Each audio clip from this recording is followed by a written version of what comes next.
Senhoras e senhores, bom dia, boa tarde, boa noite. Estamos cumprimentando-os quando iniciamos o Diálogo Espírita, o programa espírita onde passamos a limpo, procuramos pelo menos a sua doutrina. Vamos fazer uma pequena prece de conscientização, de harmonização, de vigília. Vigília. Sim, vigília. Pensamentos tranquilos, pensamentos serenos, pensamentos na paz. Palavras tranquilas, palavras serenas, palavras na paz. Ações tranquilas, ações serenas, ações na paz. Assim é a vigília. Vamos cuidar aquilo que fazemos, que pensamos, que dizemos. Vamos cuidar. Estaremos em vigília e nos aproximando do Pai. É o que nós queremos, é o que nós pedimos.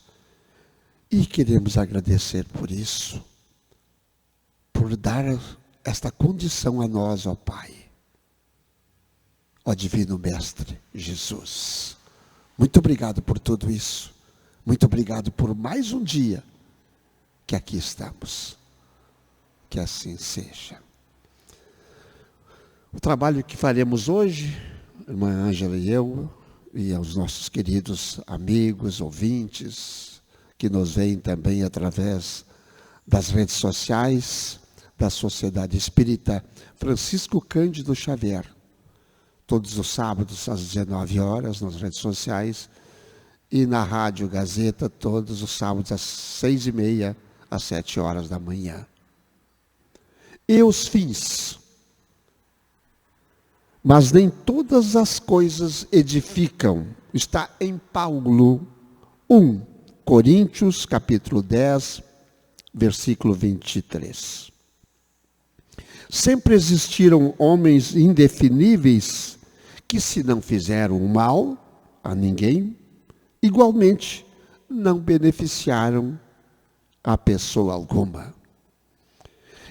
Examinadas neste mesmo prisma, as coisas do caminho precisam interpretação sensata para que não se percam na inutilidade.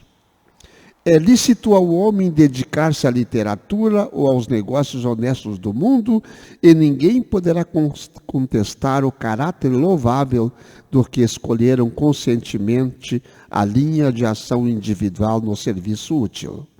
Entretanto, será justo conhecer os fins daquele que escreve ou os propósitos de quem negocia.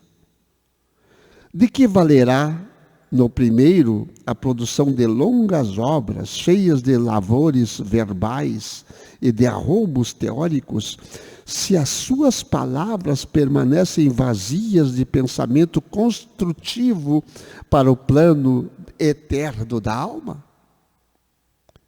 Em que aproveitará ao comerciante a fortuna imensa conquistada através da operosidade e do cálculo, quando vive estagnada nos cofres, aguardando os desvarios dos descendentes? Em ambas as situações, não se poderia dizer que tais homens cogitavam de realizações ilícitas. Todavia, perderam tempo precioso esquecendo que as menores coisas trazem finalidade edificante. O trabalhador, cônscio das responsabilidades que lhe competem, não se desvia dos caminhos retos. Há muita aflição e amargura nas oficinas do aperfeiçoamento terrestre, porque os seus servidores cuidam, antes de tudo, dos ganhos de ordem material, olvidando os fins a que se destinam. Enquanto isso ocorre, intensificam-se projetos e experimentos, mas falta sempre a edificação justa e necessária. Ah, que lição de hoje, hein? Que lição! Irmã Ângela, o que a irmã trouxe do Evangelho em correlação à lição de hoje? Agradecendo a Deus por essa oportunidade, cumprimentando a todos os nossos irmãos que irão nos ouvir ou que já estão nos assistindo, ouvindo. Realmente essa lição é uma lição em nós mesmos, né? Inclusive para nós que temos o conhecimento, estamos buscando ainda o conhecimento dentro da doutrina espírita, essa trazida pelos Espíritos de Luz, Jesus, o nosso irmão Allan Kardec, nos faz refletir muito sobre quais caminhos nós estamos escolhendo, sobre o nosso objetivo, quais são os objetivos que nós estamos escolhendo na nossa existência atual. Não falando de vidas passadas, dessa existência, né? Dessa agora em que nós nos encontramos. Como nós estamos usando o nosso tempo. Como eu falava antes com o nosso irmão Antônio, o tempo, lendo essa lição, eu, Ângela, me dei conta de que o tempo é um patrimônio divino que nós temos. É uma fortuna que Deus nos deu em nossas mãos. Cada minuto, cada segundo, cada dia, cada hora que se passa. Como nós estamos aproveitando todo esse tempo? Estamos aproveitando para aumentar a nossa fortuna material, nos preocupando com o nosso trabalho incessantemente. Estamos utilizando esse tempo para as futilidades, das paixões. Estamos utilizando o nosso tempo para um descanso que muitas vezes é maior do que o nosso corpo necessita. Como nós estamos utilizando? Lendo obras edificantes ou ficando horas e horas na frente de um celular, rolando Facebook, rolando vários aplicativos ou jogando jogos? Como nós estamos utilizando? Porque da maneira como nós utilizarmos esse precioso tempo divino que Deus nos dá, é como se nós estivéssemos acabando, dilapidando uma fortuna ou construindo outra maior. Então, fica muito bem claro ali, me chamou a atenção no momento em que Emmanuel fala daquele ser que procura, né, no acúmulo do seu trabalho, do seu suor diário, acumular fortunas que estão lá presas num cofre, esperando os seus filhos, os seus descendentes, depois da sua morte, o seu desencarne, brigarem por ela. E talvez muitos, em questões de meses, acabam com toda aquela fortuna que levou anos a fios para ser construída. Por quê? Porque não havia um objetivo realmente sincero, maior. Tudo que Deus nos dá hoje para nós, é para nós utilizarmos para o bem. Temos o direito, sim, de ter o conforto, o bem-estar nosso, da nossa família, mas tudo que nós temos é emprestado. E quando nós sairmos daqui deste mundo, nada levaremos. Ainda me fez lembrar, irmão Antônio, daquela frase do apóstolo Paulo, como eu lhe falei antes. Tudo me é lícito, mas nem tudo me convém. Encaixa bem essa frase aí, encaixa direitinho. Tudo me é lícito, mas nem tudo me convém. Olha aqui que legal, né? Que nós não somos proibidos de fazer nada, de pensar e de fazer nada. Porque nós temos o livre-arbítrio. Mas será que eu posso fazer isso? A ética diz isso. A ética nos indica qual é o caminho a seguir. A ética está lá dentro de nós. Não precisa ninguém escrever o que é ética para nós. Mas está dentro de nós o que eu posso e não posso fazer. Será que eu uso isso aí por dia a dia ou eu entro no comum da sociedade, que parece que é o comum da sociedade? Porque eu vejo aquele outro que é esperto fazer, o outro que se deu bem fazer, então eu também posso. Eu nunca comparo com aquele que não deu certo o problema. Eu comparo sempre com aquele que deu certo. Veja bem, a lição nos diz, inclusive, dos grandes autores que nós temos por esse mundão de meu Deus aí, e que escreveram livros e mais livros, mas sem conteúdo edificante. Não diz nada o livro, só diz para o lado negativo. Que incentivam a devassidão, por exemplo, que incentivam as guerras interiores dos nossos homens, que deixam, que se escondem a sua própria alma através da escrita, não deixa transparecer a bondade que tem dentro deles, não deixa, porque isso os tornaria fracos. Então, será que isso tem algum valor? Ou aquele que não escreveu nada, que faz o trabalho mais simples que da sociedade, mas que esse trabalho ele faz com todo gosto, ele sabe que aquilo está fazendo bem para a humanidade. A limpeza, por exemplo, das ruas. Estou dando isso bem prático. Qual é a valoração que nós damos para aqueles que limpam as ruas? Vocês estão fazendo aquele trabalho que é edificante, sim. É o ganha-pão de cada um deles e pode se tornar e é edificante. Aquele próprio que faz esse trabalho, ele pode não perceber isso. Mas nós outros, sim. Se não houvessem eles. Se não houvessem eles.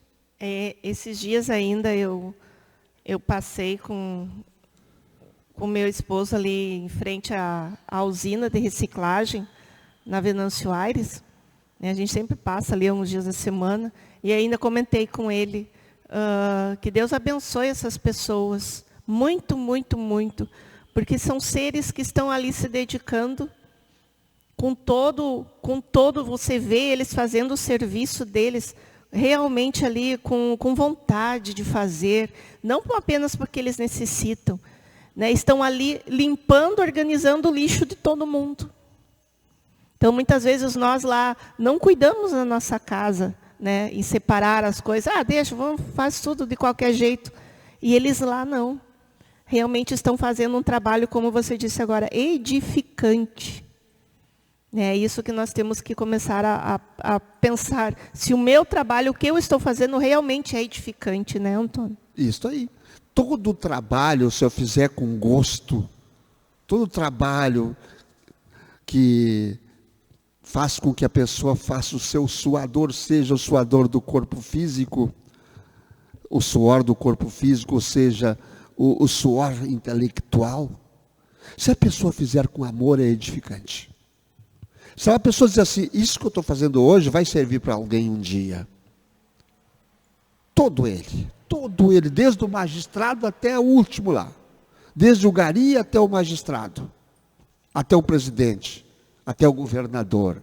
Todo esse trabalho é edificante. Imagina só aquele que tem o poder nas mãos de edificar coisas boas para a humanidade e assim não o faz. Porque nem todas as coisas edificam. Sim. É preciso pensar no bem que aquele trabalho possa fazer. Que ele vai gerar frutos, né? E detalhe, a palavra precisa ser edificante. Quantas pessoas não dizem palavras edificantes no próprio lar? Na própria casa que eles moram com os seus filhos? Chegam em casa só para guerras e brigas. Não, isso aí não é um lar. Isso não é um lar. A palavra que pode ser ferida, até mortal. A palavra, gente, a palavra. Cuida o que diz. A vigília que eu falava no início. Cuida o que diz. Nem todas as coisas edificam. Não adianta ter uma casa linda, belíssima, e não ter nada dentro. E ainda trazendo, então, aqui do nosso evangelho, lá no capítulo 17, do Sede Perfeitos, no item 10, o homem no mundo, diz assim, um sentimento de piedade deve sempre animar o coração daqueles que se reúnem sobre os olhos do Senhor e imploram a assistência dos bons espíritos, Purificai, portanto, os vossos corações. Não deixeis que neles se instale nenhum pensamento mundano ou fútil. Elevai o vosso espírito até aqueles a quem chamais, a fim de que, encontrando em vós as disposições necessárias, eles possam lançar em profusão as sementes que devem germinar nos vossos corações e neles produzir os frutos da caridade e da justiça. Então, que todo o trabalho, todas as atitudes que nós tivermos, seja no nosso trabalho intelectual, seja no teu trabalho em sociedade, e na escola, onde for, realmente possa gerar frutos no nosso coração e no coração das pessoas, de todos aqueles que estão ao nosso redor. Muito bem falou Antônio agora sobre os irmãos que detêm o poder na mão. Veja a responsabilidade desses homens e mulheres que encarnaram nesse plano da terra e em um determinado momento seguem, por exemplo, na carreira política. A responsabilidade deles, desse trabalho em que eles assumiram, não apenas aqui, já é um trabalho assumido lá, no plano espiritual, antes de encarnar. De realmente fazer com o objetivo das suas obras, dos seus trabalhos naquela área onde ele se encontra, de frutificar, de dar bons frutos. Sabemos que ainda há muitos que usam ao contrário, se beneficiando, né, desses frutos, ao invés de distribuí-los. E qual é o nosso papel para eles? O nosso, daqui, que somos, hoje, estamos abaixo, estamos aguardando que eles façam um bom trabalho. Qual é? Oração. Eles precisam de muita oração nossa. Para acertar o caminho. E não críticas apenas, aumentando mais ainda aquela energia densa, né? Só crítica construtiva, sim. Mas a crítica construtiva vai junto à oração. Não aquela crítica mordaz, aquela crítica que mata. Aquilo que eu falava antes, a vigilância, a vigília do nosso pensamento, palavra e ação. Com certeza. Ainda nessa lição, uma coisa me chamou muita atenção, irmão Antônio. Quando fala lá do homem que nunca fez o mal, mas também nunca ajudou ninguém. E lá no livro dos Espíritos diz assim: não basta fazer o mal, é preciso fazer o bem, no limite de suas forças. Mas temos que sempre fazer o bem, porque nós seremos cobrados, não apenas pelo mal que nós fizemos, mas por todo o bem que deixamos de fazer. Então, aquela pessoa que tem o poder na mão ali, por exemplo, né, já que nós estamos falando aqui dos políticos, ele pode até nunca ter feito mal para ninguém, durante toda a sua carreira, mas também nunca ajudou ninguém. Nunca auxiliou, nunca usou daquela ferramenta poderosa que Deus deu nas suas mãos para beneficiar as pessoas. E assim é conosco. Toda oportunidade que nós temos de fazer o bem a alguém, não podemos deixar passar. Principalmente aonde começa tudo isso? A gente sempre gosta de falar, dentro da nossa casa. Dentro da nossa casa. Até porque não adianta você fazer o bem lá fora e não fazer dentro do teu próprio lar. Até porque aquele que ocupa o poder veio hoje, de uma família. Saiu de dentro da nossa casa. Sim. Se nós fizermos um trabalho bem feito dentro da nossa casa, com certeza teremos aqueles que ocuparem o poder no futuro fazendo o bem. Com certeza. Como diz Emmanuel, né? O lar é a primeira escola do espírito. Os pais são os primeiros professores. Lá é que o espírito vai aprender a dominar as suas más tendências. Lá é onde ele vai receber o ensinamento moral. Vai trabalhar a sua personalidade, o seu caráter. Não é na escola. A escola vai dar a formação intelectual. Mas esse aprendizado começa desde pequenino. Quando a criança começa ali a transparecer aqueles seus impulsos, né? Muitas vezes de raiva, de revolta, de desejo de apenas querer as coisas boas, materiais, ali começa o trabalho dos pais. Mas para isso nós temos que ter o quê? Nós temos que ter um entendimento, nós temos que nos abrir a Deus, nós temos que trazer a espiritualidade, essa luz do amor de Cristo para dentro de nós, dentro da nossa casa. É por isso, irmã, que nós temos essa lição. O homem no mundo é importantíssima, porque nós vivemos no mundo. Ele vai viver das coisas que o mundo oferece, mas ele não precisa se corromper, porque ele vive no mundo corrompido por uma grande parte, não pela maioria, não.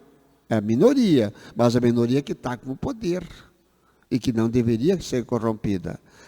Vamos viver no mundo, sim, sem nos corromper. Com certeza. A irmã já faz as considerações finais aí, nós temos um tempinho, e depois a prece. Então vamos entender que não adianta nós nos isolarmos e dizermos assim, eu não faço mal a ninguém, eu estou aqui, apenas rezo, oro, tudo bem. A oração é um auxílio, mas se aparecer alguém na tua porta pedindo ajuda, não negue, não julgue, não critique, apenas auxilie. Auxilie e faça com amor. Doe, se você tiver meio pedaço de pão, um pão, meia porção de alimento ou uma inteira, doe, mas doe e dê com amor. Chico Xavier já dizia, dê sempre com amor, com sentimento puro e sincero. Então, com essa belíssima lição que nós tivemos, nós só temos a agradecer.